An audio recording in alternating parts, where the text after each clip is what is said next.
ॐ शन्नो मित्रः शं वरुणः शन्नो भवत्वर्यमा शन्न इन्द्रो बृहस्पतिः शन्नो विष्णुरुक्रमः नमो ब्रह्मणे नमस्ते वायो त्वमेव प्रत्यक्षं ब्रह्मासि त्वमेव प्रत्यक्षं ब्रह्म वदिष्यामि ऋतं वदिष्यामि सत्यं वदिष्यामि तन्मामवतु तद्वक्तारमवतु अवतु माम् अवतु वक्तारम् ॐ शान्तिः शान्तिः शान्तिः हरिः ॐ श्रीगुरुभ्यो नमः हरिः ॐ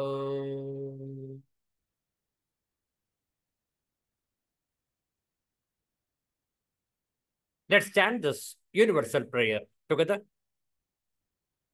O hidden life, vibrant in every atom, O hidden light, shining in every creature, O hidden love, embracing all in oneness, may each who feels himself as one with thee know he is also one with every other.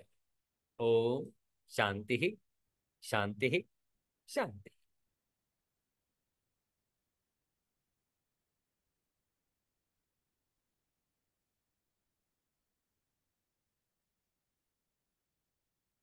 ಇಂದು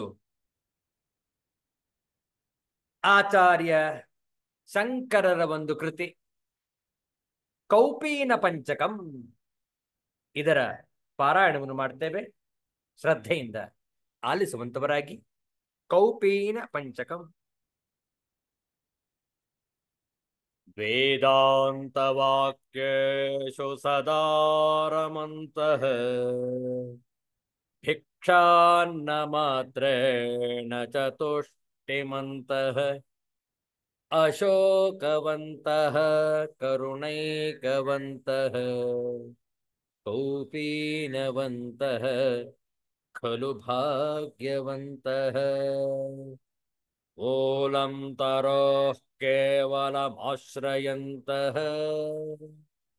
ಪಾಣಿದ್ವಯೇ ಭೋಕ್ತುಮಮತ್ರಯಂತಃ ಕಂಧಾಮಪಿ ಸ್ತ್ರೇಮಿವ ಕುತ್ಸಯಂತಃ ಕೌಪೀನವಂತಃ ಖಲು ಭಾಗ್ಯವಂತಃ ದೇಹಾಭಿಮಾನಂ ಪರಿಹೃತ್ಯ ದೂರಾತ್ ಆತ್ಮಾನಮಾತ್ಮನ್ಯವಲೋಕಯಂತಃ ಅಹರ್ನಿಶಂ ಬ್ರಹ್ಮಣಿ ಯೇ ರಮಂತಃ ಕೌಪೀನವಂತಃ ಖಲು ಭಾಗ್ಯವಂತಃ ಸ್ವಾನಂದಭಾವೇ ಪರಿತುಷ್ಟಿಮಂತಃ ಸಂಶಾಂತ ಸರ್ವೇಂದ್ರಿಯವೃತ್ತಿಮಂತಃ ನಾಂತಂ ನ ಮಧ್ಯಂ ನ ಬಹಿಸ್ಮರಂತಃ ಕೌಪೀನವಂತಃ ಖಲು ಭಾಗ್ಯವಂತಃ ಪಂಚಾಕ್ಷರಂ ಪಾವನಮುಚ್ಚರಂತಃ ಪತಿಂ ಪಶೂನಾಂ ಹೃದಿ ಭಾವಯಂತಃ ಭಿಕ್ಷಾಸನಾದಿಕ್ಷು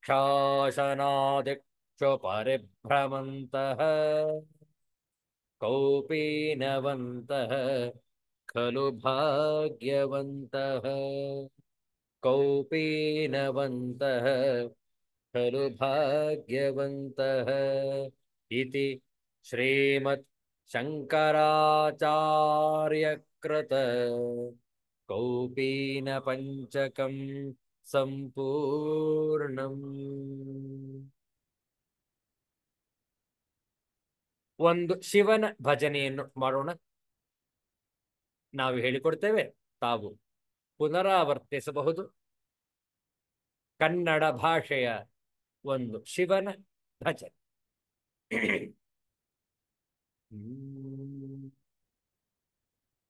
ಓಂ ತ್ರ್ಯಂಬಕೈ ಯಜಾಮಹೇ ಸುಗಂಧಿಂ ಪುಷ್ಟಿವರ್ಧನಂ ಉರ್ವಾರುಕಮಿವ ಬಂಧನಾನ್ ಮೃತ್ಯೋರ್ಮುಕ್ಷೇಯಮಾಮೃತಾತ್. ಮೃತ್ಯುಂಜಯಾಯ ರುದ್ರಾಯ ನೀಲಕಂಠಾಯ ಶಂಭವೇ ಅಮೃತೇಶಾಯ ಶರ್ವಾಯ ಮಹಾದೇವಾಯ ತೇ ನಮಃ.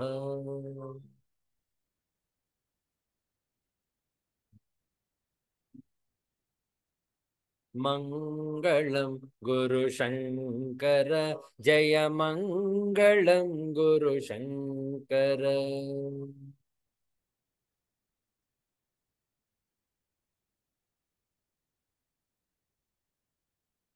ಮಂಗಳಂ ಗುರು ಶಂಕರ ಜಯ ಮಂಗಳಂ ಗುರು ಶಂಕರ.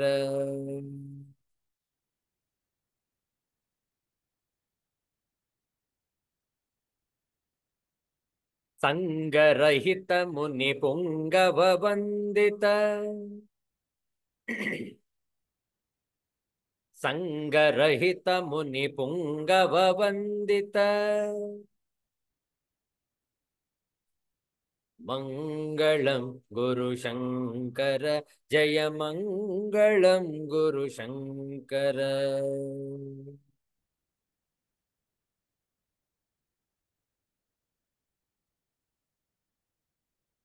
ಎಂದಿಗೂ ಹರಿಯದ ಬಂಧದೊಳಿರುವಿನ. ಎಂದಿಗೂ ಹರಿಯದ ಬಂಧದೊಳಿರುವೆನ.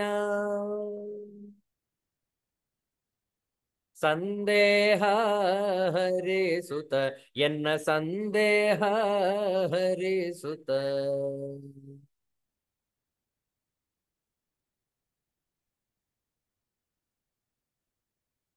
ಕುಂದದ ಬ್ರಹ್ಮಾನಂದದಿ ಬೆರೆಸಿದೆ. ಕುಂದದ ಬ್ರಹ್ಮಾನಂದದಿ ಬೆರೆಸಿದೆ. ಮಂಗಳಂ ಗುರು ಶಂಕರ ಜಯ ಮಂಗಳಂ ಗುರು ಶಂಕರ.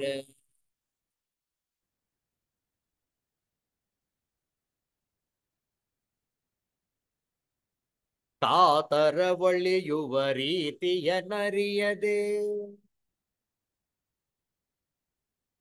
ಕಾತರ ಒಳಿಯುವ ರೀತಿಯ ನರಿಯದೆ. ಭೀತಿಯಂ ತಪ್ಪಿಸುವ ಭವಭೀತಿಯಂ ತಪ್ಪಿಸುವ.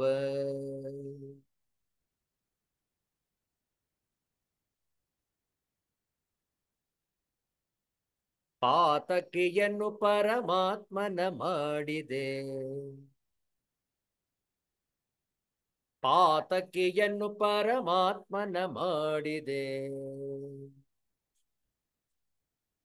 ಮಂಗಳಂ ಗುರು ಶಂಕರ ಜಯ ಮಂಗಳಂ ಗುರು ಶಂಕರ.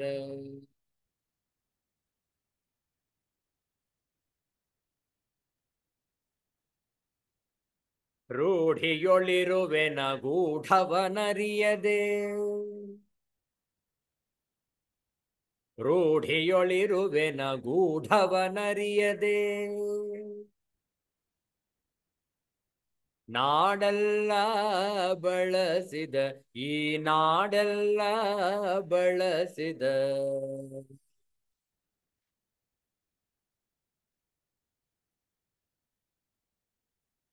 ಮೂಢನ ಪರಮಾರೂಢನ ಮಾಡಿದೆ.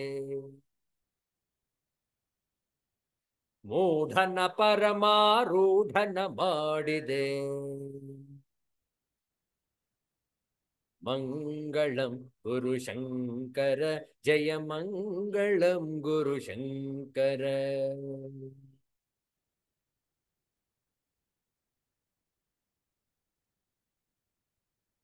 तामसवर्जित कामितदायक तामसवर्जित कामितदायक सोमशेखर निभ जय सोमशेखर निभ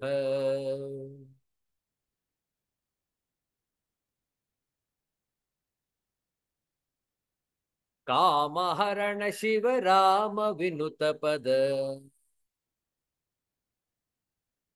कामहरण शिव राम विनुत पद मंगलम गुरु शंकर जय मंगलम गुरु शंकर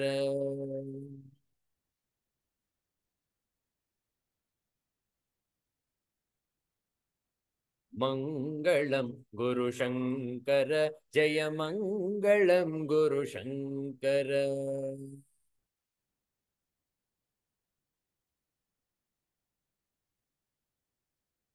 संगरहित मुनि पुंगव वंदित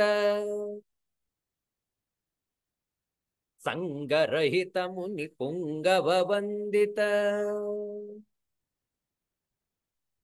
मंगलम गुरु शंकर जय मंगलम गुरु शंकर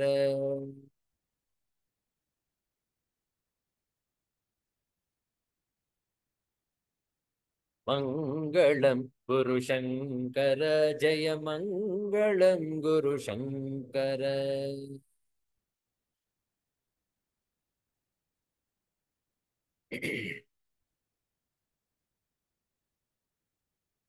सिद्धांत अवधूत चिंतन श्री गुरुदेव दत्त जय जय रघुवीर समर्थ श्री सद्गुरुनाथ महाराज की जय हर हर नमः पार्वती पतये हर हर महादेव शंभो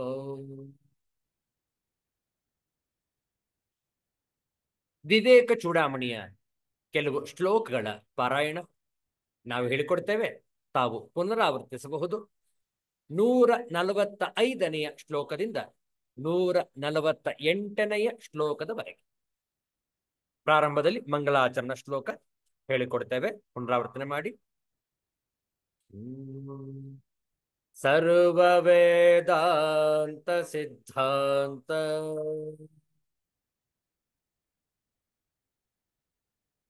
गोचरं तमगोचरम्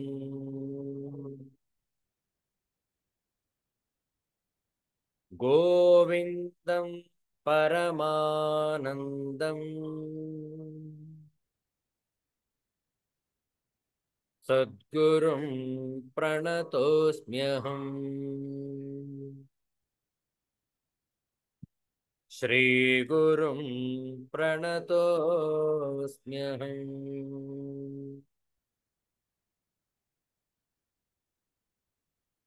145ನೆಯ ಶ್ಲೋಕ.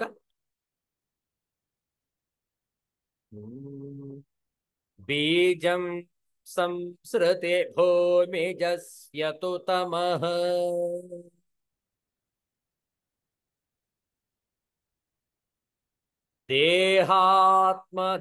ದೇಹಾತ್ಮಧೀರಂಕುರಃ ರಾಗಃ ಪಲ್ಲವಮಂಬುಕರ್ಮತು ವಪುಃ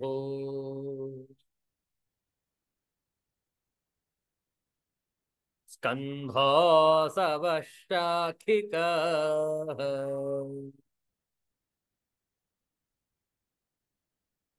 ಅಗ್ರಾಣೇಂದ್ರಿಯ ಸಂಹತಿಶ್ಚ ವಿಷಯಾಃ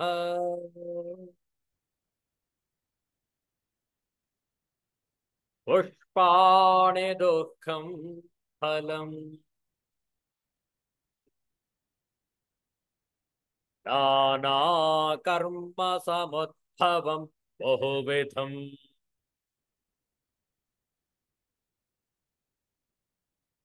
ಭೋಕ್ತಾತ್ರ ಜೀವಃ ಖಗಃ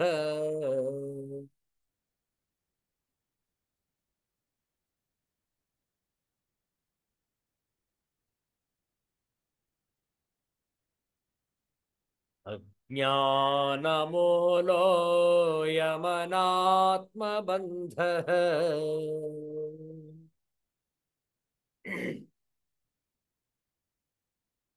नैसर्गिको नादिरनन्त ईरितः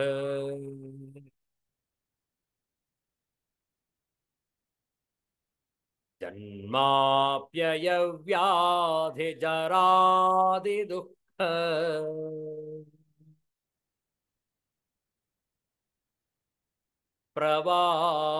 प्रवाहपातं जनयत्यमुष्य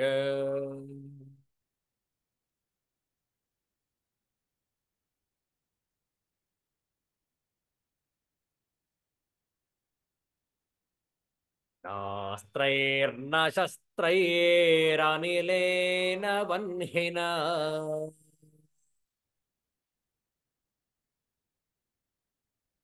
छेतुं न शक्यो न च कर्म कोटिभिः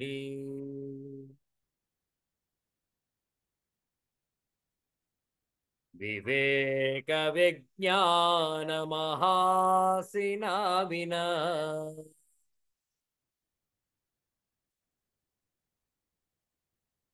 धातोः प्रसादेन शितेन मञ्जुना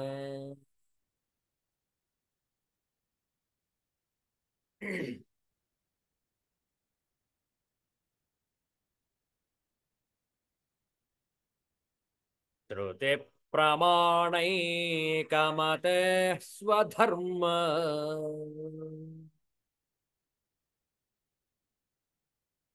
निष्ठातयैवात्मविशुद्धिरस्य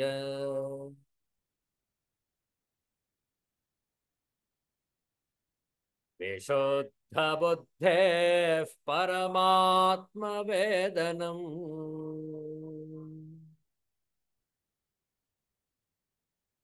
तेनैव संसारसमूलनाशः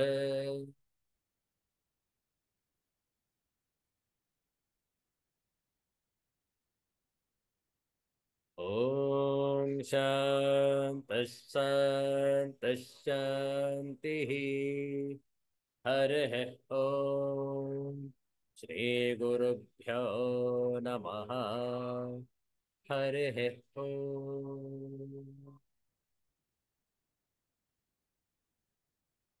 ವಿವೇಕ ಚೂಡಾಮಣಿಯಲ್ಲಿ ಆತ್ಮಾನಾತ್ಮ ವಿವೇಕದ ಬಗ್ಗೆ ಜಾಗೃತ ಮೂಡಿಸಲು ಅನೇಕ ಬಗೆಯ ವಿಚಾರಗಳಲ್ಲಿ ಚಿಂತನ ಮಂಥನವನ್ನು ಮಾಡ್ತಾ ಇದ್ದೇವೆ. ಇಲ್ಲಿಯವರೆಗೆ ವಿಚಾರ ಮಾಡಿದ್ದನ್ನು ಮತ್ತೊಮ್ಮೆ ಮೆಲುಕು ಹಾಕೋಣ. 148ನೆಯ ಶ್ಲೋಕದ ತಾತ್ಪರ್ಯದೊಂದಿಗೆ 148ನೆಯ ಶ್ಲೋಕದ ತಾತ್ಪರ್ಯ: ಶ್ರುತಿ ಪ್ರಮಾಣದಲ್ಲಿಯೇ ಬುದ್ಧಿಯನ್ನಿಟ್ಟುಕೊಂಡಿರುವವನಿಗೆ ಸ್ವಧರ್ಮದಲ್ಲಿ ನಿಷ್ಠೆಯುಂಟಾಗುವುದು. ಅದರಿಂದಲೇ ಅವನಿಗೆ ಚಿತ್ತಶುದ್ಧಿಯುಂಟಾಗುವುದು. ಚಿತ್ತಶುದ್ಧಿಯನ್ನು ಹೊಂದಿದವನಿಗೆ ಪರಮಾತ್ಮ ಜ್ಞಾನವು ಉಂಟಾಗುವುದು. ಅದರಿಂದಲೇ ಸಂಸಾರವು ನಿರ್ಮೂಲವಾಗಿ ನಾಶವಾಗುತ್ತದೆ. ನೋಡಿ, ಶ್ರುತಿ ಪ್ರಮಾಣ ಶಾಸ್ತ್ರದಲ್ಲಿ ಏನು ಹೇಳಿದೆಯೋ ಅದರ ಮೇಲೆ ಸಂಪೂರ್ಣ ಶ್ರದ್ಧೆ ಮತ್ತು ಭಕ್ತಿ ಯಾರಿಗೆ ಇದೆಯೋ ಅವರಿಗೆ ಮಾತ್ರ ಈ ಜ್ಞಾನೋದಯ ಉಂಟಾಗುವುದು ಮತ್ತು ಸಂಸಾರದ ಬಂಧವು ಸಮೂಲಾಗ್ರವಾಗಿ ನಾಶಗೊಳ್ಳುವುದು. ಇಲ್ಲಿಯವರೆಗೆ ವಿಚಾರ ಮಾಡಿದ್ದೇವೆ. ಮುಂದೆ ನೋಡೋಣ 149ನೇ ಶ್ಲೋಕ. ಈಗ ಈ ಒಂದು ಶ್ಲೋಕದಿಂದ 149ನೆಯ ಶ್ಲೋಕದಿಂದ ವಿಚಾರ ಮಾಡ್ತಾ ಇದ್ದೇವೆ, ಹೇಗೆ ನಾವು ಆತ್ಮಸ್ವರೂಪದ ಗೂಢಾರ್ಥವನ್ನು, ಅದರ ಅಂತರಂಗವನ್ನು ಹೇಗೆ ನಾವು ಅನುಭಾವಿಸಬೇಕು, ಇದರ ಬಗ್ಗೆ ಸಂಪೂರ್ಣವಾದ ವಿವರಣೆ ಇದೆ ಪಂಚಕೋಶ ವಿವೇಕದೊಂದಿಗೆ. ಪಂಚಕೋಶಗಳು, ಕೋಶ ಒಂದು ಆವರಣ, ಒಂದು ಮುಚ್ಚಳಿಕೆ. ಆ ಆತ್ಮನನ್ನು ಮುಚ್ಚಿರುವಂಥದ್ದು ಈ ಪಂಚಕೋಶಗಳು, 5 ಆವರಣಗಳು ಒಂದೊಂದೇ ಪದರ ಪದರವಾಗಿ ಎಳೆ ಎಳೆಯಾಗಿ ಅದನ್ನು ತೆಗೆದು ಆತ್ಮಸ್ವರೂಪದ ಅಂತರಂಗವನ್ನು ಪ್ರವೇಶ ಮಾಡಬೇಕು. ಈ ಪಂಚಕೋಶ ವಿವೇಕ ಈಗ ಆರಂಭವಾಗ್ತಾ ಇದೆ. ಇನ್ನು ಕೆಲವು ಶ್ಲೋಕದವರೆಗೆ ಪಂಚಕೋಶಗಳು ಯಾವುವು? ಅನ್ನಮಯ ಕೋಶ, ಪ್ರಾಣಮಯ ಕೋಶ, ಮನೋಮಯ ಕೋಶ, ವಿಜ್ಞಾನಮಯ ಕೋಶ, ಆನಂದಮಯ ಕೋಶ. ಕೋಶಗಳು ಅಂದ್ರೇನು? ಆವರಣಗಳು ಅಂತ ಅರ್ಥ. ಆತ್ಮನನ್ನು ಮುಚ್ಚಿಕೊಂಡಿವೆ ಈ ಪಂಚಕೋಶಗಳು. ನಾವು ಪಂಚಕೋಶ ವಿವೇಕದೊಂದಿಗೆ ಈ ಪಂಚಕೋಶಗಳನ್ನು ನಿಧಾನವಾಗಿ ಅಲ್ಲಗಳೆಯಬೇಕು. ಆತ್ಮಸ್ವರೂಪವನ್ನು ಪ್ರವೇಶ ಮಾಡಬೇಕು. ನೋಡಿ, ಅನ್ನಮಯ ಶರೀರ, ಪ್ರಾಣಮಯ ಸೂಕ್ಷ್ಮ ಶರೀರ, ಮನೋಮಯ ಸೂಕ್ಷ್ಮ ಶರೀರದ ಮತ್ತೊಂದು ಆಯಾಮ ಮನೋಮಯ ಕೋಶ, ವಿಜ್ಞಾನಮಯ ಕೋಶ ಸೂಕ್ಷ್ಮ ಶರೀರದ ಮತ್ತೊಂದು ಆಯಾಮ, ಸ್ಥೂಲ ಶರೀರ, ಸೂಕ್ಷ್ಮ ಶರೀರ, ಕಾರಣ ಶರೀರ. 3 ಶರೀರಗಳಿವೆ. 3 ಶರೀರಗಳಿವೆ ನಮ್ಮಲ್ಲಿ. ಈಗಾಗಲೇ ಅದನ್ನು ವಿಚಾರ ಮಾಡಿದ್ದೇವೆ ಹಿಂದೆ, ಹೌದಲ್ಲ? ಆ ಸ್ಥೂಲ ಶರೀರವನ್ನು ಅನ್ನಮಯ ಕೋಶದೊಂದಿಗೆ ಹೋಲಿಸಲಾಗುವುದು. ಪ್ರಾಣಮಯ, ಮನೋಮಯ, ವಿಜ್ಞಾನಮಯ ಈ 3 ಕೋಶಗಳು ಸೂಕ್ಷ್ಮ ಶರೀರದ ವಿಷಯದಲ್ಲಿ ಬರುವುದು. ಕಾರಣ ಶರೀರ ಆನಂದಮಯ ಕೋಶ. ಏನು ಈ ಪಂಚಕೋಶಗಳು? ಏಕೆ ಅವು ಆತ್ಮನನ್ನು ಮುಚ್ಚಿಕೊಂಡಿವೆ? ನೋಡೋಣ ಒಂದೊಂದಾಗಿ. ಪಂಚ ವಿವೇಕದ ಈ ವಿಚಾರದೊಂದಿಗೆ ನೋಡಿ, 149ನೇ ಶ್ಲೋಕ ಹೇಳಿಕೊಡ್ತೇವೆ. ಪುನರಾವರ್ತನೆ ಮಾಡಿ. ಕೋಶೈರನ್ನಮಯಾದ್ಯೈಃ ಪಂಚಭಿರಾತ್ಮಾನ ಸಂವೃತೋ ಭಾತಿ ನಿಜ ಶಕ್ತಿ ಸಮುತ್ಪನ್ನೈಃ ಶೈವಾಲಪಟಲೈರಿವಾಂಬುವಾಪಿಸ್ಥಂ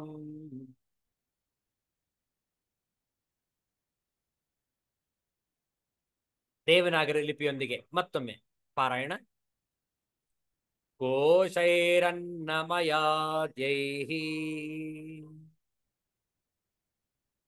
ಪಂಚಭಿರಾತ್ಮಾನ ಸಂವೃತೋ ಭಾತಿ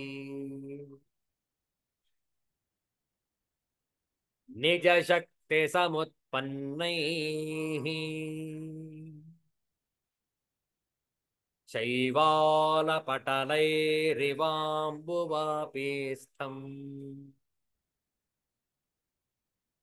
ಅತ್ಯಂತ ಸುಂದರವಾದಂತಹ ಉದಾಹರಣೆಯೊಂದಿಗೆ ಆಚಾರ್ಯ ಶಂಕರರು ಪಂಚಕೋಶ ವಿವೇಕವನ್ನು ಆರಂಭಿಸಿರುವರು. ನೋಡೋಣ ಆಂಗ್ಲ ಭಾಷೆಯ ಈ ಶ್ಲೋಕದ ತಾತ್ಪರ್ಯ. Covered by the sheets like the material one and the rest, which are the products of its own power, the self ceases to appear like the water of a tank by its accumulation of silt. The sheets, etc. See note on shloka 125. ಆಗಲೂ ಕೂಡ ಇದರ ಬಗ್ಗೆ ಹೇಳಿದ್ವು. ಈಗ ಮುಂದುವರಿಯೋಣ. They are called sheets as they are coverings over the Atman which manifests itself through them. From the Annamaya to the Anandamaya, the sheets are gradually finer and finer. Knowledge consists in going beyond them all by means of regulated practice and coming face to face, as it were, with the Atman. ಎಷ್ಟು ಸೊಗಸಾಗಿದೆ ನೋಡಿ. ಪಂಚಕೋಶ ವಿವೇಕದ ಪ್ರಾರಂಭದ ಟಿಪ್ಪಣಿ ಈ ರೀತಿಯಲ್ಲಿದೆ. ಪದಚ್ಛೇದ ನೋಡಿಕೊಳ್ಳಿ. ಕೋಶೈಹಿ ಅನ್ನಮಯಾದ್ಯೈಹಿ ಪಂಚಭಿಃ ಆತ್ಮ ನ ಸಂವೃತಃ ಭಾತಿ ನಿಜ ಶಕ್ತಿ ಸಮುತ್ಪನ್ನೈಃ ಶೈವಾಲಪಟಲೈಃ ಇವ ಅಂಬು ವಾಪಿಸ್ಥಂ. ಅನ್ವಯಾರ್ಥ ನೋಡಿಕೊಳ್ಳಿ.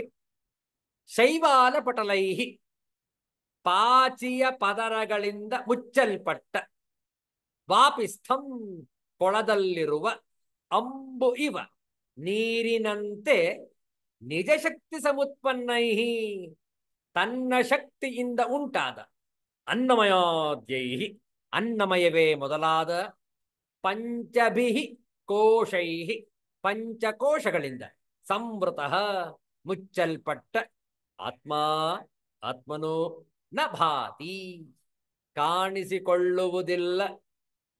ಯಾಕೆ ನಮಗೆ ಆತ್ಮದರ್ಶನವಾಗುತ್ತಿಲ್ಲ? ಯಾಕೆಂದ್ರೆ ಅನ್ನಮಯಾದ್ಯೈಹಿ ಈ ಪಂಚಕೋಶಗಳು ಅದನ್ನ ಮುಚ್ಚಿಕೊಂಡಿವೆ. ಅದನ್ನು ತೆರೆಯದ ಹೊರತು ಸರಿಸದೆ ನಮಗೆ ಆತ್ಮದರ್ಶನವಾಗುವುದಿಲ್ಲ. ಆದ್ದರಿಂದ ಪಂಚಕೋಶ ವಿವೇಕವನ್ನು ಮಾಡಿ ಪಂಚಕೋಶಗಳನ್ನು ಅಲ್ಲಗಳೆದು ಅದನ್ನು ಸರಿಸಿ ನಿಧಾನವಾಗಿ ಆತ್ಮಸ್ವರೂಪದ ದರ್ಶನವಾಗುವುದು. ನೋಡುವ ತಾತ್ಪರ್ಯ. ಪಾಚಿಯ ಪದರಗಳಿಂದ, ಒಂದು ಸುಂದರವಾದ ದೃಷ್ಟಾಂತ. ಪಾಚಿಯ ಪದರಗಳಿಂದ ಮುಚ್ಚಲ್ಪಟ್ಟ ಕೊಳದಲ್ಲಿ ನೀರು ಕಾಣದೆ ಇರುವಂತೆ ತನ್ನ ಶಕ್ತಿಯಿಂದಲೇ ಉಂಟಾಗಿರುವ ಅನ್ನಮಯಾದ ಪಂಚಕೋಶಗಳಿಂದ ಮುಚ್ಚಲ್ಪಟ್ಟ ಆತ್ಮನೋ ಕಾಣಿಸಿಕೊಳ್ಳದೆ ಇರುತ್ತಾನೆ. ನೋಡಿ, ಯಾಕೆ ಕಾಣಿಸಿಕೊಳ್ಳುವುದಿಲ್ಲ ಈ ಆತ್ಮಸ್ವರೂಪ ನಮಗೆ ಸ್ಪಷ್ಟವಾಗಿ? ಕಾರಣವನ್ನು ಉದಾಹರಣೆಯ ಮೂಲಕ ತಿಳಿದುಕೊಳ್ಳೋಣ. ಒಂದು ಕೊಳ ಇದೆ, ವಾಪಿ, ಒಂದು ಕೊಳ, ಚಿಕ್ಕ ಕೊಳ. ಆದರೆ ಅದು ಕೊಳ ಅಂತ ಕಾಣಿಸ್ತಾನೆ ಇಲ್ಲ ನಮಗೆ. ಅದು ಕೆರೆ ಅಥವಾ ಕೊಳ ಕಾಣಿಸ್ತಾ ಇಲ್ಲ ನಮಗೆ. ಯಾಕೆ? ಮೇಲೆ ಸಂಪೂರ್ಣ ಹಸಿರಿನಿಂದ ಮುಚ್ಚಲ್ಪಟ್ಟಿದೆ. ಹಸಿರು ಅಂದ್ರೆ ಯಾವುದು? ಪಾಚಿ. ಆ ಪಾಚಿ ಎಲ್ಲಿಂದ ಉಗಮವಾಗಿರೋದು? ಅದೇ ನೀರಿನಿಂದಲೇ ಉಗಮವಾಗಿದೆ ಅದು. ಆ ನೀರು ಹರಿಯದೇ ಇರುವುದರಿಂದ ಕೊಳ ತಾನೆ ಅದು. ಕೊಳ ಅಥವಾ ಕೆರೆಯಲ್ಲಿ ನೀರು ಹರಿಯುವುದಿಲ್ಲ.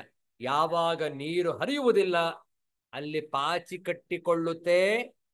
ಆ ನೀರಿನಿಂದಲೇ ಉತ್ಪನ್ನವಾದಂತಹ ಪಾಚಿ ನೀರನ್ನು ಮುಚ್ಚಿದೆ. ನೀರಿದೆ ಅಂತಾನೆ ಗೊತ್ತಾಗಲ್ಲ ನಮಗೆ. ಅನೇಕರು ಮೋಸ ಹೋಗ್ತಾರೆ. ಬಹುಶಃ ಅದು ಒಂದು ಹಸಿರಿನ ಭೂಮಿ ಇರಬಹುದು, it may be a green lawn ಅಂತ ತಿಳ್ಕೊಳ್ತಾರೆ. ಕಾಲಿಟ್ರೆ ಗೊತ್ತಾಗತ್ತೆ ನೀರದು ಒಳಗಡೆ ಹೋಗ್ಬಿಡುತ್ತೆ ಕಾಲು, ಹೌದಲ್ಲ? ಆದರೆ ಆ ಪಾಚಿಯನ್ನು ಸರಿಸಿದಾಗ ಆ ಶುಭ್ರವಾದ ನೀರು ಕಾಣಿಸಿಕೊಳ್ಳುತ್ತೆ. ಇದು ಹೇಗೋ ಹಾಗೆಯೇ ಆತ್ಮವು ಅದರಿಂದಲೇ ಉತ್ಪನ್ನವಾದಂತಹ ಪಂಚಕೋಶಗಳು ಆತ್ಮನನ್ನು ಮುಚ್ಚಿಕೊಂಡಿವೆ. ನಾವು ಆ ಪಂಚಕೋಶಗಳ ವಿವೇಕದಿಂದ ಅದನ್ನು ಸರಿಸಿದಾಗ, ಅಲ್ಲಗಳೆದಾಗ ನಮಗೆ ಆತ್ಮದರ್ಶನ ಸ್ಪಷ್ಟವಾಗಿ ಆಗುವುದು ಅನ್ನುವಂಥದ್ದು ಈ ಉದಾಹರಣೆಯ ತಾತ್ಪರ್ಯ. ಮುಂದಿನ ಶ್ಲೋಕ ನೋಡೋಣ. ಪಂಚಕೋಶ ವಿವೇಕ ಆರಂಭವಾಗ್ತಾ ಇದೆ. ತಚ್ಛೈವಾಲಾಪನಯೇ ಸಮ್ಯಕ್ ಸಲಿಲಂ ಪ್ರತೀಯತೆ ಶುದ್ಧಂ ತೃಷ್ಣಾಸಂತಾಪಹಾರಂ ತೃಷ್ಣಾಸಂತಾಪಹರಂ ಸದ್ಯಃ ಸೌಖ್ಯಪ್ರದಂ ಪರಂ ಪುಂಸಃ. ಬಹಳ ಸೊಗಸಾಗಿದೆ. ತಚ್ಛೈವಾಲಾಪನಯೇ ಸಮ್ಯಕ್ ಸಲಿಲಂ ಪ್ರತೀಯತೆ ಶುದ್ಧಂ ತೃಷ್ಣಾ ಸಂತಾಪಹರಂ ಸದ್ಯಃ ಸೌಖ್ಯಪ್ರದಂ ಪರಂ ಪುಂಸಃ.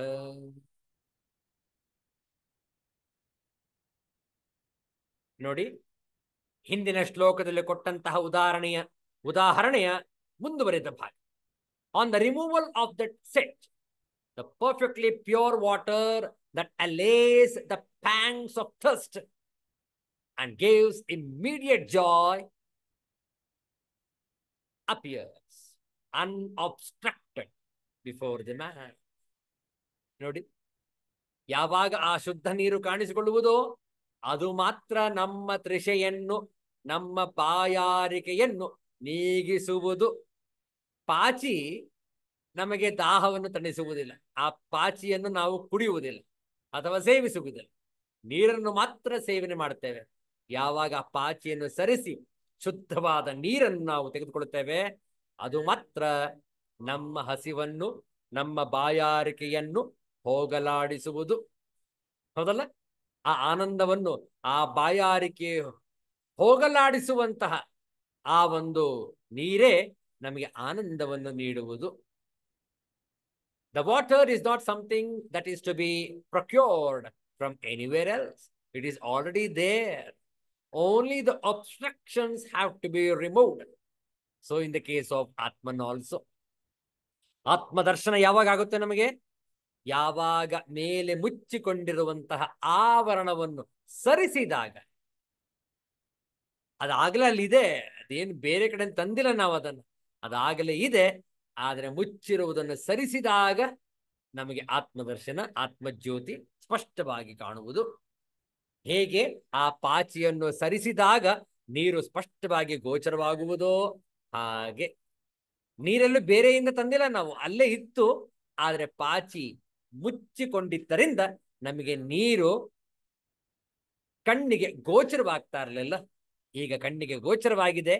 ಯಾಕೆಂದ್ರೆ ಪಾಚಿಯನ್ನು ಸರಿಸಿದ್ದೇವೆ, ಶುದ್ಧವಾದ ನೀರನ್ನು ತೆಗೆದುಕೊಂಡಿದ್ದೇವೆ.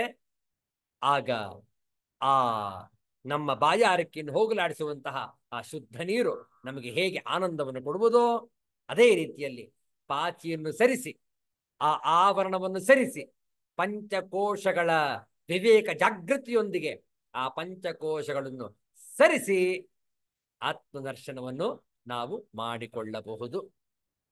ಆದ್ರಿಂದ ನಾವು ಪ್ರಾರಂಭದಿಂದ ಹೇಳ್ತಾ ಇರ್ತೇವೆ, ಏನು, ಗುರುಗಳು ಯಾವತ್ತು ಉಪದೇಶ ಮಾಡುವುದಿಲ್ಲ.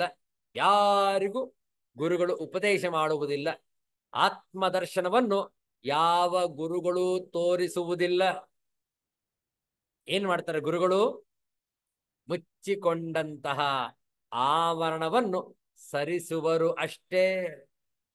ಕಾರಣ ಆತ್ಮಜ್ಯೋತಿ, ಆತ್ಮಜ್ಞಾನ, ಆತ್ಮದ ಬೆಳಕು ಆಗಲೇ ಅಲ್ಲಿ ಸಿದ್ಧವಾಗಿ ಇದೆ. ನಮಗೆ ಯಾಕೆ ಕಾಣಿಸ್ತಾ ಇರಲಿಲ್ಲ? ಯಾಕೆಂದ್ರೆ ನಾವು ಅದರ ಮೇಲೆ ಅನೇಕ ಆವರಣಗಳನ್ನು ಮುಚ್ಚಿಕೊಂಡು ಬಿಟ್ಟಿದ್ದೆವು.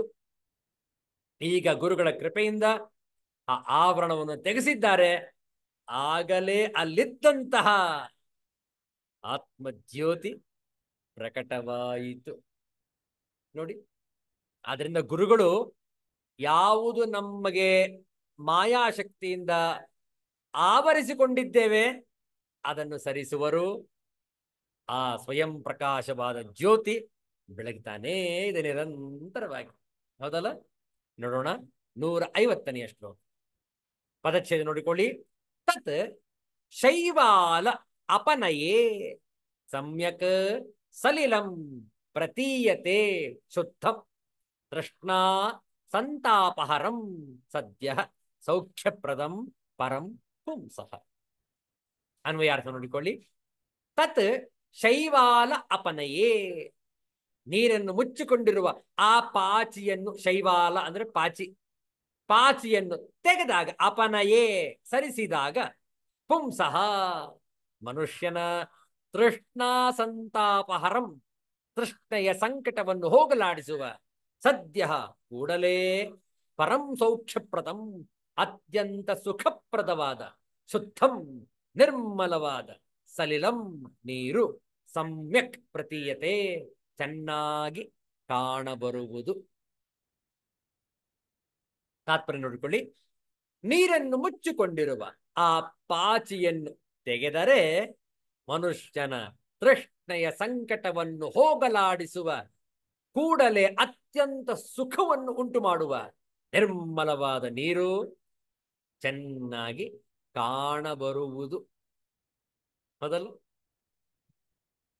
ಇನ್ನು ವಿವರಣೆ ಇದೆ ನೋಡಿ, ಕಂಸದಲ್ಲಿ ಕೊಟ್ಟಿದ್ದಾರೆ.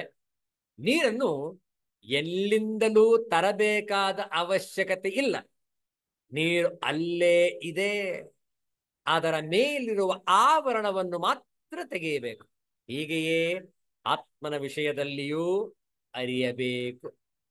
ನೋಡಿ, ಆತ್ಮಸ್ವರೂಪದ ದರ್ಶನ ನಮ್ಮಲ್ಲಿ ಆಗಲೇ ಸ್ವಯಂ ಸಿದ್ಧವಾಗಿ ಇದೆ. ಆ ಜ್ಯೋತಿ ನಿರಂತರ ಬೆಳಗುತ್ತಾನೆ ಇದೆ. ನಮಗೆ ಯಾಕೆ ಕಾಣಿಸ್ತಾ ಇಲ್ಲ ಅಂತಂದ್ರೆ ನಾವು ಅದನ್ನು ನೋಡುವ ಗೋಜಿಗೆ ಹೋಗಿಲ್ಲ. ನಮಗೆ ಈ ಮಾಯಾ ಪ್ರಪಂಚ ಜಗತ್ತೇ ಸಾಕಾಗೋಗಿದೆ. ಆ ಆತ್ಮಲೋಕವನ್ನು ಪ್ರವೇಶ ಮಾಡುವ ಸಂಕಲ್ಪವನ್ನು ನಾವು ಮಾಡಿಕೊಂಡಿರಲಿಲ್ಲ. ಆದ್ರಿಂದ ಕಾಣಿಸ್ತಾ ಇರಲಿಲ್ಲ. ಆದ್ರೆ ಅದು ಅಲ್ಲಿ ಇರ್ಲಿಲ್ವೇ?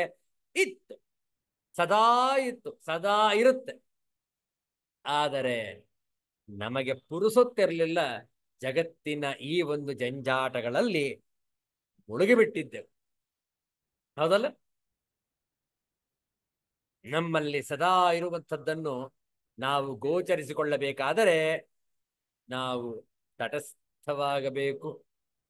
ಮನಸ್ಸನ್ನು ಸಮತೋಲನದಲ್ಲಿ ಇಟ್ಟುಕೊಂಡಿರಬೇಕು. ನಾವು ಮೌನಿಯಾಗಬೇಕು. ವಿಚಾರ ಮಾಡಿ. ಬೆಂಗಳೂರು ಮಹಾನಗರದಲ್ಲಿ ಒಂದು ಸೌತ್ ಎಂಡ್ ಸರ್ಕಲ್ ಅಂತ ಇದೆ. ಸೌತ್ ಎಂಡ್ ಸರ್ಕಲ್ ಅನೇಕರು ನೋಡಿರಬಹುದು. ಬೆಂಗಳೂರಿನ ದಕ್ಷಿಣ ಭಾಗದಲ್ಲಿರುವಂತಹ ಸೌತ್ ಎಂಡ್ ಸರ್ಕಲ್ ಅಲ್ಲಿ ಒಂದು ಗಡಿಯಾರವನ್ನು ಇಟ್ಟಿದ್ದಾರೆ. ಬಹುಶಃ ಬೆಂಗಳೂರು ಮಹಾನಗರದವರು ಅದನ್ನು ನೋಡಿರಬಹುದು. ಪರ ಊರಿನವರು ನೋಡದೇ ಇದ್ರೆ ಸೌತ್ ಎಂಡ್ ಸರ್ಕಲ್ ಹೋದಾಗ ಅದನ್ನು ನೋಡಿ. ಮೂಲೆಯಲ್ಲಿ ಆ ಸೌತ್ ಎಂಡ್ ಸರ್ಕಲಿನ ಒಂದು ಕೋಣದಲ್ಲಿ ಒಂದು ದೊಡ್ಡ ಗಡಿಯಾರ ಇದೆ. ಎತ್ತರವಾಗಿದೆ ಗಡಿಯಾರ. ಆ ಗಡಿಯಾರ ಏನ್ ಮಾಡುತ್ತೆ ಅಂತಂದ್ರೆ ಪ್ರತಿ 1 ಗಂಟೆ, 1 ತಾಸಿನ ನಂತರ ಸರಿಯಾಗಿ 1 ಗಂಟೆ ಆಗತ್ತೆ, 2 ಗಂಟೆ, 3 ಗಂಟೆ ಆ ಸಂದರ್ಭದಲ್ಲಿ ಘಂಟಾನಾದವನ್ನು ಮಾಡುತ್ತೆ, ಶಂಖನಾದವನ್ನು ಮಾಡುತ್ತೆ. ಯಾವುದು? ಗಡಿಯಾರ. ಮಧ್ಯರಾತ್ರಿಯ ಸಂದರ್ಭದಲ್ಲಿ ಸ್ಪಷ್ಟವಾಗಿ ಕೇಳಿಸುತ್ತೆ. ಯಾಕೆ? ನೀರವ ಮೌನ, ವಾತಾವರಣ ತಿಳಿಯಾಗಿದೆ, ಯಾವುದೇ ವಾಹನದ ಸಂಚಾರವಿಲ್ಲ, ಯಾವುದೇ ಓಡಾಟವಿಲ್ಲ. ಆ ಒಂದು ಗಡಿಯಾರದ ವ್ಯಾಪ್ತಿಗೆ ಸುಮಾರೊಂದು 100, 200 ಅಥವಾ 300 ಮೀಟರ್ ವ್ಯಾಪ್ತಿಯಲ್ಲಿ ಆ ಶಬ್ದ ಗೋಚರವಾಗುತ್ತೆ. ಘಂಟಾನಾದ ಕೇಳಿಸುತ್ತೆ. ಮೊದಲು ಶಂಖನಾದ, ಆ ನಂತರ ಎಷ್ಟು ಗಂಟೆಯಾಗಿದೆಯೋ ಅಷ್ಟು ಗಂಟೆಗಳ ಕಾಲ ಅಥವಾ ಅಷ್ಟು ಗಂಟೆ ಅದು ಬಾರಿಸುವುದು. ಉದಾಹರಣೆಗೆ 12 ಗಂಟೆಯಾಗಿದ್ದರೆ ಮೊದಲು ಶಂಖನಾದ ಆಗತ್ತೆ, ಆ ನಂತರ 12 ಬಾರಿ ಘಂಟಾನಾದವಾಗುವುದು.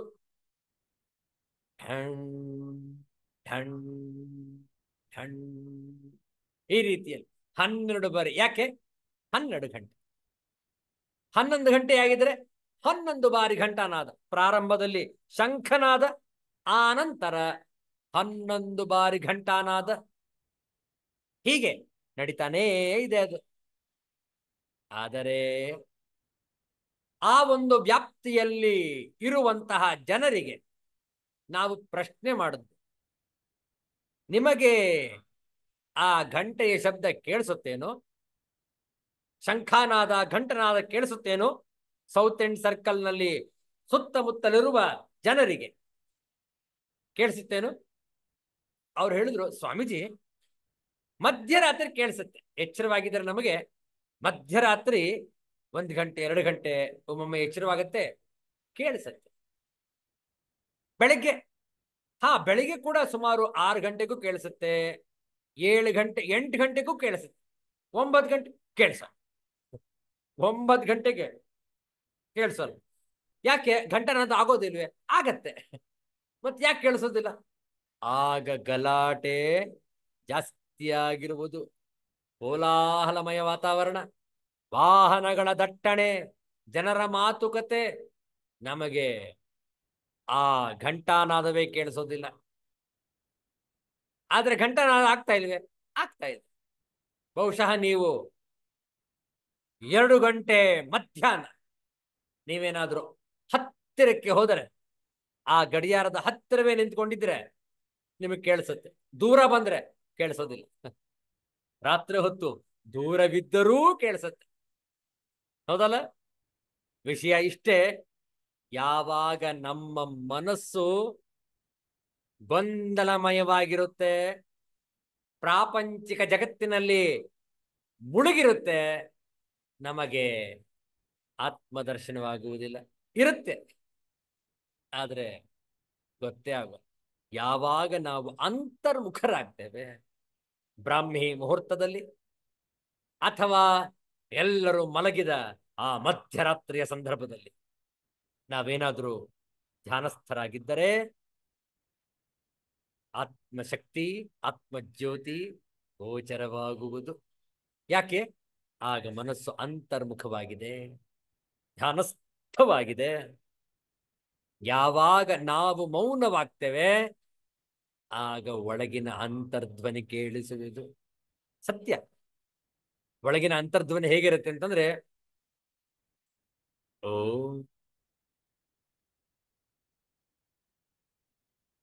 ಓ ಈ ಪ್ರಣವನಾದ ಕೇಳಿಸ್ತಾ ಇರುತ್ತೆ. ವಿಚಾರ ಮಾಡಿ.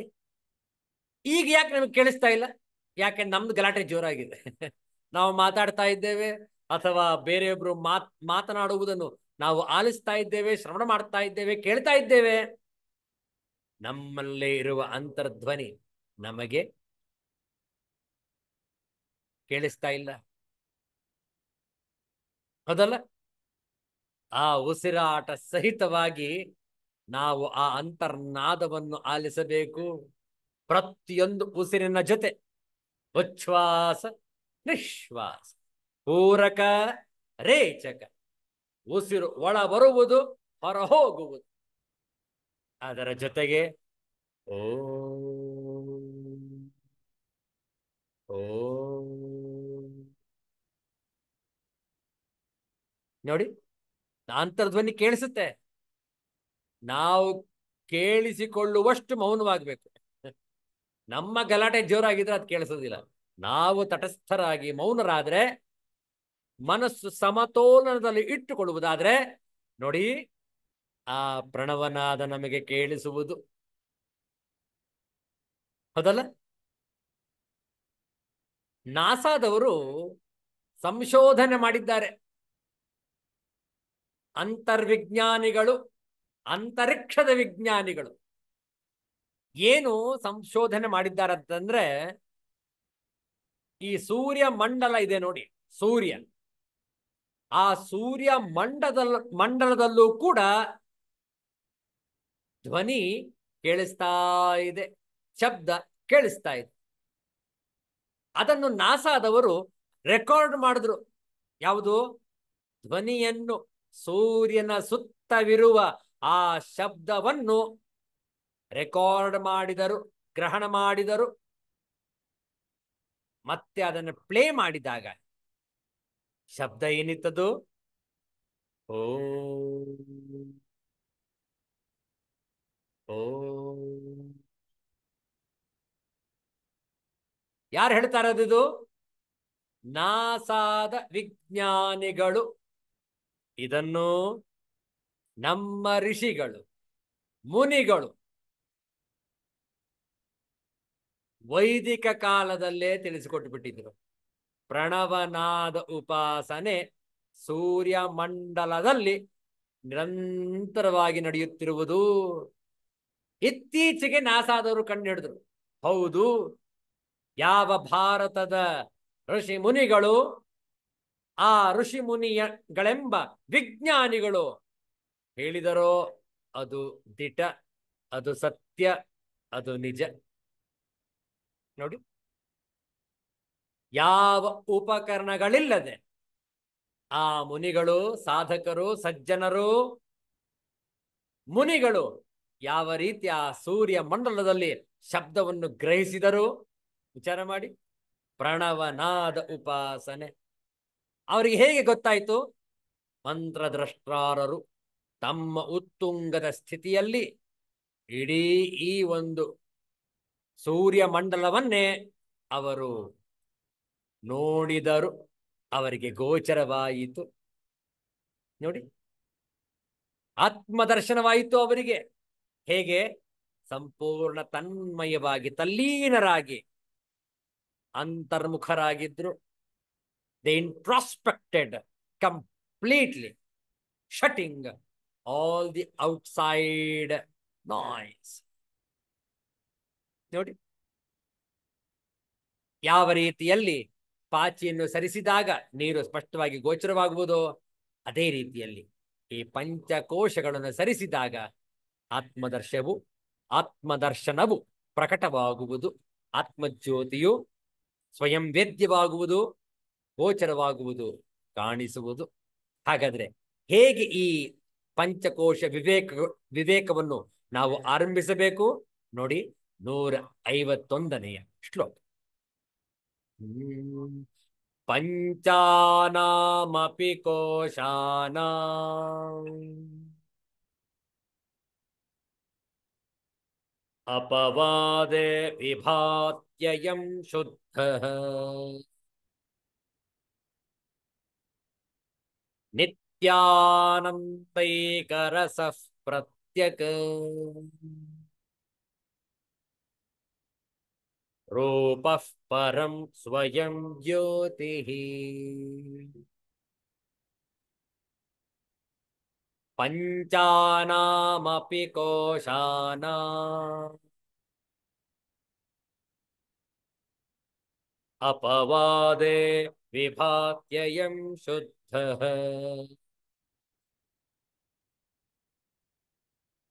ನಿತ್ಯಾನಂದೈಕರಸಃ ಪ್ರತ್ಯಕ್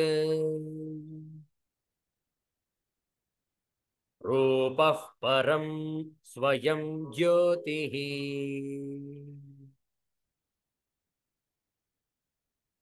ಇದು ಮುದ್ರಣ ದೋಷ, ಸ್ಯಾ ಇದೆ, ಅದು ಸ್ವ ಆಗಬೇಕು. ಸ್ವಯಂ ಜ್ಯೋತಿ ಇರಲಿ.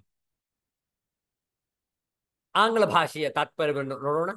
ವೆನ್ ಆಲ್ ದ 5 ಶೀಟ್ಸ್, ಆಗಲೇ ಹೇಳಿದ್ದೇವೆ, ಪಂಚಕೋಶ 5 ಶೀಟ್ಸ್, 5 ಆವರಣಗಳು: ಅನ್ನಮಯ, ಪ್ರಾಣಮಯ, ಮನೋಮಯ, ವಿಜ್ಞಾನಮಯ, ಆನಂದಮಯ.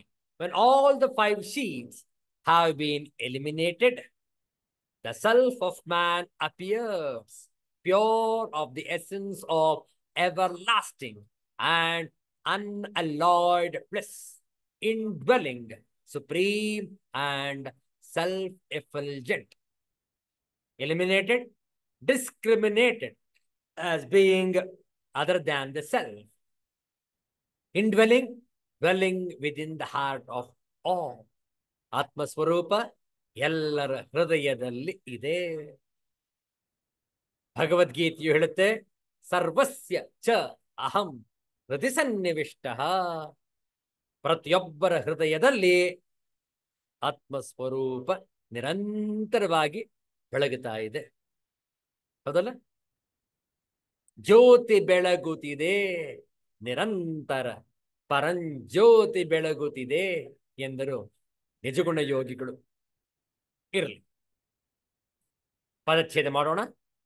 ಪಂಚಾನಾಂ ಅಪಿ ಕೋಶಾನಾಂ ಅಪವಾದೇ ವಿಭಾತಿ ಅಯಂ ಶುದ್ಧಃ ನಿತ್ಯ ಆನಂದ ಏಕರಸಃ ಪ್ರತ್ಯಕ್ ರೂಪಃ ಪರಂ ಸ್ವಯಂ ಜ್ಯೋತಿಃ. ಅನ್ವಯಾರ್ಥ ನೋಡೋಣ. ಪಂಚಾನಾಮಪಿ, ಪಂಚವಿಧವಾಗಿರುವ ಕೋಶಾನಾಂ, ಕೋಶಗಳ ಅಪವಾದೆ ತೆಗೆಯಲ್ಪಟ್ಟಾಗ, ನಿತ್ಯಾನಂದೈಕರಸಃ, ನಿತ್ಯ ಆನಂದ ಏಕರಸ, ನಿತ್ಯಾನಂದ ಏಕರಸನು ಪ್ರತ್ಯಗ್ರೂಪ ಸರ್ವಾಂತರನು ಪರಂ ಸರ್ವೋತ್ಕೃಷ್ಟನು ಸ್ವಯಂ ಜ್ಯೋತಿ ಸ್ವಯಂ ಪ್ರಕಾಶನು ಶುದ್ಧ ಶುದ್ಧನೂ ಆದ ಅಯಂ ಈ ಆತ್ಮನು ವಿಭಾತಿ ಕಾಣಿಸಿಕೊಳ್ಳುತ್ತಾನೆ.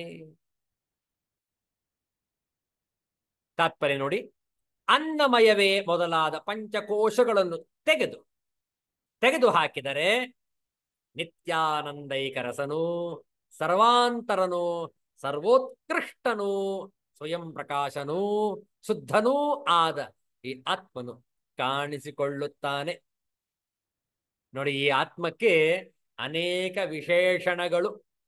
ನಿತ್ಯಾನಂದೈಕ ರಸ, ಸರ್ವಾಂತರ, ಸರ್ವೋತ್ಕೃಷ್ಟ, ಸ್ವಯಂ ಪ್ರಕಾಶ, ಶುದ್ಧ, 5 ವಿಶೇಷಣಗಳನ್ನು ಇಲ್ಲಿ ಹೇಳಲಾಗಿದೆ. ಯಾಕೆ ವಿವಿಧ ಪದಗಳಲ್ಲಿ ಆತ್ಮನನ್ನು ವರ್ಣಿಸಿರುವರು? ಕಾರಣ ಆತ್ಮವನ್ನು ವರ್ಣಿಸುವ ಬಗೆಯೇ ಹೀಗೆ. ಯಾಕೆಂದರೆ ಅದು ವರ್ಣಿಸಲಸದಳ, ವರ್ಣಿಸಲು ಸಾಧ್ಯವಿಲ್ಲ. ಯಾವುದೇ ಶಬ್ದ ತೆಗೆದುಕೊಳ್ಳಿ, ಯಾವುದೇ ವಿಚಾರ ಮಾಡಿ, ನೀವು ಶಬ್ದಗಳಿಂದ ಬಣ್ಣಿಸಲು ಸಾಧ್ಯವಿಲ್ಲ. ಆದರೂ ಕೂಡ ಶಬ್ದಗಳ ಮುಖಾಂತರವೇ ಹೇಳಬೇಕು, ಹೌದಲ್ಲ? ಹೇಗೆ ಅಂದ್ರೆ ಮನಸ್ಸು ನಮಗೆ ಗೋಚರ ಆಗಿಲ್ಲ, ಹೌದಲ್ಲ? ಮನಸ್ಸು ನಮಗೆ ಗೋಚರವಾಗ, ಯಾಕೆಂದ್ರೆ ಅದು ಸೂಕ್ಷ್ಮ ಶರೀರ, ಕಣ್ಣಿಗೆ ಕಾಣಿಸುವುದಿಲ್ಲ. ಆದರೂ ಮನಸ್ಸಿನ ಮುಖಾಂತರವೇ ಚಿಂತನೆ ಮಾಡಬೇಕು. ಚಿಂತನೆ ಮಾಡಿದರೆ ನಮಗೆ ಆತ್ಮಸ್ವರೂಪವಾಗುವುದೇ ಇಲ್ಲ. ಯಾಕೆಂದ್ರೆ ಅದು ಮನಸ್ಸಿಗೂ ಆಚೆ ಇರುವಂತಹ ಒಂದು ವಿಶೇಷವಾದಂತಹ ಅಸ್ತಿತ್ವ ಆತ್ಮಸ್ವರೂಪ. ಆದರೂ ಮನಸ್ಸಿನ ಮುಖಾಂತರವೇ ಮಾಡಬೇಕು, ಬೇರೆ ಮಾರ್ಗವಿಲ್ಲ ನಮಗೆ, ಹೌದಲ್ಲ? ಹಾಗೆ ಈ ಶಬ್ದಗಳಲ್ಲಿ ಹೇಳಬೇಕು, ಶಬ್ದಗಳಿಂದ ತಿಳಿಸಲು ಸಾಧ್ಯವಿಲ್ಲ. ಆದರೂ ಕೂಡ ಶಬ್ದಗಳ ಮುಖಾಂತರವೇ ಸೂಚಿಸಬಹುದು. ಆದರೆ ಶಬ್ದಗಳೇ ಆತ್ಮಸ್ವರೂಪ ಅಲ್ಲ, ಅದನ್ನು ಬಿಟ್ಟು ಮುಂದಕ್ಕೆ ಹೋಗಬೇಕು ನಾವು. ಆದ್ದರಿಂದ ಕೆಲವು ವಿಶೇಷಗಳನ್ನು ಮಾತ್ರ ಇಲ್ಲಿ ಕೊಡಲಾಗಿದೆ. ಅದನ್ನು ಸೂಚಿಸುವ ಒಂದು ಪ್ರಯತ್ನದಿಂದ, ಸೂಚಿಸಲು ಸಾಧ್ಯ ಇಲ್ಲ. ನೋಡಿ, ಒಂದೊಂದಾಗಿ ನೋಡೋಣ. ನಿತ್ಯ ಆನಂದ ಏಕರಸ, ಆತ್ಮಸ್ವರೂಪ ಹೇಗಿದೆ? ನಿತ್ಯಾನಂದ ಏಕರಸ, ನಿತ್ಯ ಆನಂದ, ಯಾವತ್ತೂ ಕೂಡ ಆನಂದವಾಗಿರುವಂಥದ್ದೇ ಆತ್ಮಸ್ವರೂಪ. ಅದರಲ್ಲಿ ಸುಖ ದುಃಖ ಎಂಬ ದ್ವಂದ್ವವಿಲ್ಲ. ವಿಚಾರ ಮಾಡಿ, ಆನಂದಕ್ಕೆ ವಿರುದ್ಧಾರ್ಥಕ ಶಬ್ದ ಇಲ್ಲ. ಆನಂದ ಕೇವಲ ಆನಂದವೇ. ಸುಖ ದುಃಖ, ನೋವು ನಲಿವು, ವಿರುದ್ಧಾರ್ಥಕ ಶಬ್ದಗಳಿವೆ. ಆನಂದಕ್ಕೆ ವಿರುದ್ಧಾರ್ಥಕ ಶಬ್ದ ಇಲ್ಲ. ಆನಂದ ಕೇವಲ ಆನಂದಮೇ, ನಿತ್ಯ ನಿತ್ಯ. ಅದು ಬರೀ ಯಾವತ್ತೂ ಒಂದ್ ದಿವಸ ಅಲ್ಲ, ಪ್ರತಿನಿತ್ಯ ಪ್ರತಿ ಕ್ಷಣ ಆನಂದ ಏಕರಸ, ಒಂದೇ ರೀತಿಯಾಗಿರುವಂತಹ ಆ ಒಂದು ರಸಾಸ್ವಾದನೆ ಆತ್ಮಸ್ವರೂಪ. ಇದರಿಂದ ನಮಗೆ ಅರ್ಥವಾಗಬೇಕು, ವೇದಾಂತದ ಚಿಂತನೆ ಎಂದರೆ ಆನಂದದ ಚಿಂತನೆ. ಮನಸ್ಸು ಪ್ರಫುಲ್ಲವಾಗುವಂತಹ, ವಿಕಾಸವಾಗುವಂತಹ ಪ್ರಯತ್ನ ಆತ್ಮಸ್ವರೂಪದ ಚಿಂತನೆ. ವಿಚಾರ ಮಾಡಿ, ನಿತ್ಯ ಆನಂದ ಏಕರಸ ಅಂದ್ರೆ ಅರ್ಥ ಬಹಳ ಸುಲಭವಾಗಿ ಸರಳವಾಗಿ ಹೇಳಬೇಕಾದ್ರೆ, ನಮ್ಮ ಜೀವನ ಸದಾ ಆನಂದವಾಗಿ ಇರತಕ್ಕದ್ದು. ಜೀವನ ದ್ವಂದ್ವಮಯ ಆಗಿರದೆ ಮನಸ್ಸನ್ನು ಸಮತೋಲನದ ಸ್ಥಿತಿಯಲ್ಲಿ ಇಟ್ಟುಕೊಂಡಾಗ ನಮಗೆ ಈ ನಿತ್ಯ ಆನಂದವಾಗಿರುವಂತಹ ಸ್ಥಿತಿ ಪ್ರಾಪ್ತಿಯಾಗುವುದು. ದ್ವಂದ್ವದಲ್ಲಿ ಅಂದ್ರೆ ಕೆಲವೊಮ್ಮೆ ಸುಖ ಇರುತ್ತೆ, ಕೆಲವೊಮ್ಮೆ ದುಃಖ ಇರುತ್ತೆ, ಕೆಲವೊಮ್ಮೆ ಲಾಭವಾಗುತ್ತೆ, ಕೆಲವೊಮ್ಮೆ ನಷ್ಟವಾಗುತ್ತೆ, ಕೆಲವೊಮ್ಮೆ ಜಯವಾಗುತ್ತೆ, ಕೆಲವೊಮ್ಮೆ ಅಪಜಯವಾಗುವುದು, ಹೌದಲ್ಲ? ಆದರೆ ಆತ್ಮಸ್ವರೂಪದ ದರ್ಶನದಲ್ಲಿ ಯಾವ ಭೇದವೂ ಇಲ್ಲ, ಯಾವ ದ್ವಂದ್ವವೂ ಇಲ್ಲ. ನಿತ್ಯಾನಂದೈಕ ರಸಃ. ಎರಡನೇದು ಸರ್ವಾಂತರನು. ನೋಡಿ, ಸರ್ವಾಂತರನು ಅರ್ಥಾತ್ ಪ್ರತ್ಯಗ್ರೂಪನು, ಯಾವುದೇ ರೀತಿಯಲ್ಲೂ ಕೂಡ ಭೇದವಿಲ್ಲದೆ ಎಲ್ಲರಿಗೂ ಕೂಡ ಸಮಾನವಾಗಿ ಎಲ್ಲರೊಳಗಿರುವಂತಹ ತತ್ವವೇ ಈ ಆತ್ಮಜ್ಯೋತಿ, ಆತ್ಮಶಕ್ತಿ, ಆತ್ಮಸ್ವರೂಪ. ಸರ್ವೋತ್ಕೃಷ್ಟ, ಎಲ್ಲಕ್ಕಿಂತ ಅತ್ಯಂತ ಉತ್ಕೃಷ್ಟವಾಗಿರುವಂಥದ್ದೇ ಈ ಆತ್ಮಶಕ್ತಿ. ಯಾಕೆ? ಇದು ಅತ್ಯಂತ ಶುದ್ಧ, ಬುದ್ಧ, ಮುಕ್ತ ಸ್ವರೂಪ. ಯಾವುದೇ ಭೇದ ಇಲ್ಲ ಇಲ್ಲಿ. ಆದ್ರಿಂದ ಎಲ್ಲಕ್ಕಿಂತಲೂ ಉತ್ಕೃಷ್ಟವಾಗಿರುವಂಥದ್ದು ಈ ಆತ್ಮಚಿಂತನೆ. ಅದಕ್ಕೆ ನೋಡಿ, ನಾವು ಧ್ಯಾನ ಮಾಡುವಾಗ ನಮ್ಮನ್ನು ನಾವೇ ಮರಿತೇವೆ, ಹೌದಲ್ಲ? We completely forget ourselves when we are on the seat of meditation, and we need to forget ourselves.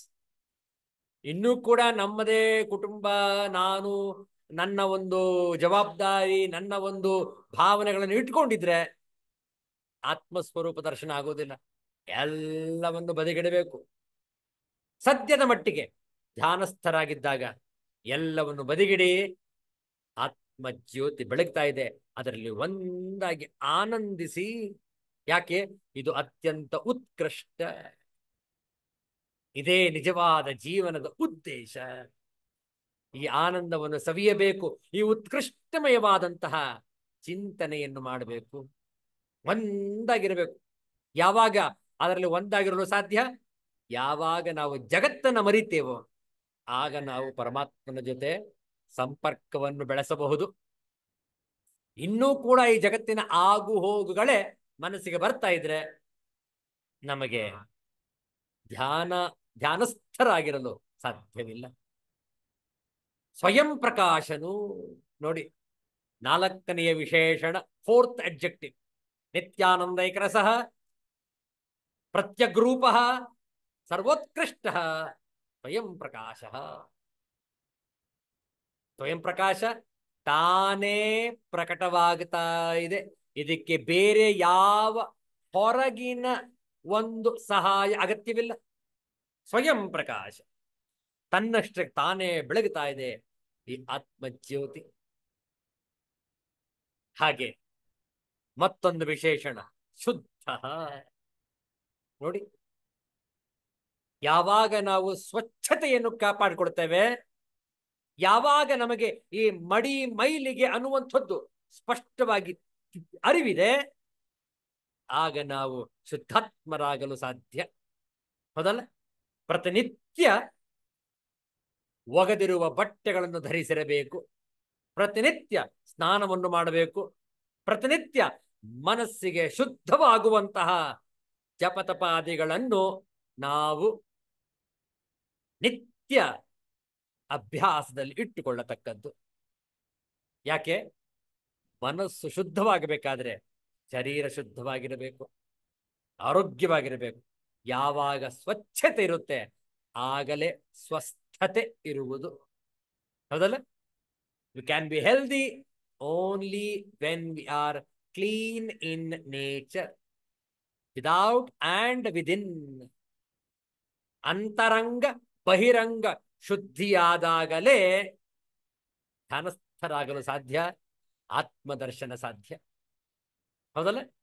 ಆದ್ರಿಂದ ಆತ್ಮಸ್ವರೂಪಕ್ಕೆ ಹೆಸರು ಶುದ್ಧ. ಹೀಗೆ ಈ ಪಂಚಕೋಶ ವಿವೇಕದಿಂದ ಈ ಆತ್ಮಸ್ವರೂಪ ದರ್ಶನವಾಗುವುದು. ಹಾಗಾದ್ರೆ ಪಂಚಕೋಶ ಮೊದಲನೇದು ಅನ್ನಮಯ ಕೋಶ. ಅನ್ನಮಯವೇ ಮೊದಲಾದ ಪಂಚಕೋಶಗಳನ್ನು ತೆಗೆದು ಹಾಕಿದ್ದಾರೆ. ಅನ್ನಮಯ, ಪ್ರಾಣಮಯ, ಮನೋಮಯ, ವಿಜ್ಞಾನಮಯ, ಆನಂದಮಯ. ಒಂದೊಂದಾಗಿ ವಿಚಾರ ಮಾಡ್ತಾ ಮಾಡ್ತಾ ಮಾಡ್ತಾ ನಾವು